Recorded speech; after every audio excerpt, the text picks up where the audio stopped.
Hello അസ്സാം വലൈക്കും. എടാ, നമ്മളെ +1 മോഡൽ എക്സാമിന് ചോദിക്കാൻ സാധ്യതയുള്ളൊരു ചോദ്യമാണ്. നമുക്കൊരു പാരഗ്രാഫ് തരും. ഇതിൻ്റെ ആ പാരഗ്രാഫ് തന്നിട്ടുണ്ടാവും മിക്കവാറും ഒരു സ്ത്രീയെ കുറിച്ചിട്ടോ പുരുഷനെ കുറിച്ചിട്ടോ സ്ത്രീലിംഗോ പുല്ലിംഗോ ആയിട്ടുള്ളതായിരിക്കും വരാം. ഉദാഹരണത്തിന് ഇവിടെ ഹുവ ദാരിസുൻ വിദ്യാർത്ഥിയാണെന്നാണ്. അപ്പോൾ അത് പുല്ലിംഗമായിട്ടുള്ള അല്ലെങ്കിൽ പുരുഷനെ കുറിച്ച് പറഞ്ഞ പാരഗ്രാഫാണ്. ഇനി നമ്മോട് പറയുകയാണെന്ത് ഇങ്ങനെ കൊടുത്തിട്ടുണ്ടോ, പിന്നെ നിങ്ങൾ പ്ലേസ് ചെയ്യണം ഹിയയെ പ്ലേസ് ചെയ്യണം മക്കാന ഹുവ.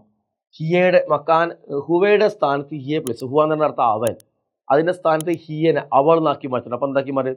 ഈ പുരുഷനെ കുറിച്ച് പറഞ്ഞ സെൻറ്റൻസ് എന്തായി മാറും? സ്ത്രീലിംഗമായ സെൻറ്റൻസ് ആയി മാറും. അപ്പോൾ ഈ പുരുഷനെ സ്ത്രീയാക്കി മാറ്റുന്നതും സ്ത്രീയെ പുരുഷനാക്കി മാറ്റുന്നതും നമുക്ക് എന്ത് ചെയ്യാൻ പറ്റും?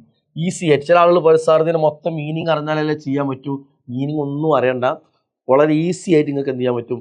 ഒരു 5 ചേഞ്ച്. ഇപ്പം അല്ലേ, പുരുഷൻ ആയിട്ടുള്ള പാരഗ്രാഫിനെ നമ്മൾ സ്ത്രീ ആക്കി അതിനെ മാറ്റുന്ന സമയത്ത് നമ്മൾ ശ്രദ്ധിക്കുന്ന 5 പോയിന്റ്സ് ആണ്.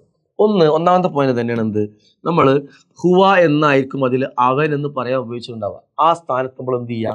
ആ സ്ഥാനത്ത് നമ്മൾ ഹിയ എന്ന് കൊടുക്കുക. ഓക്കെ, ഒന്നാമത് ചേഞ്ച് ക്ലിയർ ആയല്ലോ. ഇങ്ങനെ നോക്കുമ്പോൾ ഇവിടെ ഹുവ ഉണ്ടോ, ഹുവയെ നമ്മൾ ഹിയ ആക്കുക. ഇനി എവിടെയെങ്കിലും ഹുവ എന്നുണ്ടോ നോക്കുക, അവിടെയൊക്കെ നമ്മൾ എന്ത് ചെയ്യുക?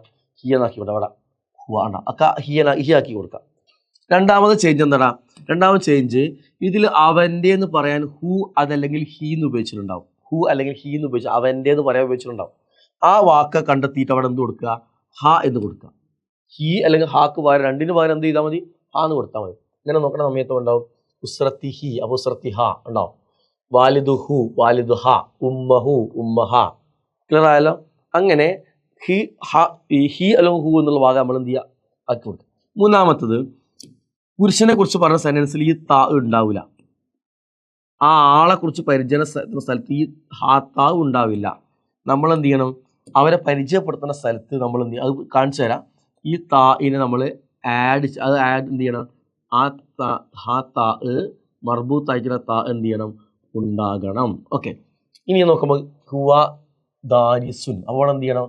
ഹിയ വരുമ്പോൾ ദാരിസത്ത് ആഡ് ചെയ്യണം. ഉണ്ടോ? വേറെ എല്ലാ സ്ഥലത്തും വേണ്ട. ആ ആളെ പരിചയപ്പെടുത്തുന്ന ഫസ്റ്റ് ഭാഗത്ത് മാത്രം മതി. അവരെ കുറിച്ച് പറയുന്ന വാക്കിൽ ഇപ്പോൾ പിന്നെ എന്താ പറയുക, ദാരിസുൻ ദാരിസത്തുൻ, താലിബുൻ താലിബത്തുൻ, ഇങ്ങനെ നമ്മൾ എന്ത് ചെയ്യണം? പിന്നെ എഴുതണം. നാലാമത്തെ പോയിന്റ്, ഫുലുൽ മാളി ഇതിലുണ്ടെങ്കിൽ അത് ഫഅല രൂപത്തിലായിരിക്കും വരിക. ഫഅല, കത്തബ പോലത്തെ രൂപത്തിലായിരിക്കും വരിക. ഉദാഹരണത്തിന് ജലസ, ഈ രൂപത്തിലായിരിക്കും എന്ത് ചെയ്യുക? ഫുലുൽ മാളി വരിക. ഇതിൽ നമ്മൾ എന്ത് ചെയ്യണം? സ്ത്രീലിംഗമാക്കി മാറ്റുമ്പോൾ ഫഅലത്ത് രൂപത്തിലാക്കണം. അപ്പോൾ ജലസയാണെങ്കിൽ എന്ത് ചെയ്യും? സ്ത്രീലിംഗമാകുമ്പോൾ ജലസത്ത് എന്ന് വരും, ജലസത്ത് എന്ന് വരും. ക്ലിയർ ആയോ? ഓക്കെ, ഇനിയോ അഞ്ചാമത്തെ ചേഞ്ച് ഇതിൽ മുലാരി ആയിട്ടുള്ള ഫ്ലോയിലാണെങ്കിൽ യഫ്അലു രൂപത്തിൽ യാ കൊണ്ടായിരിക്കും പുല്ലിംഗത്തിൽ തുടങ്ങുക. ഉദാഹരണത്തിന് ഇതേ വാക്ക് തന്നെ യജ്ലിസു എന്നായിരിക്കും തുടങ്ങുക.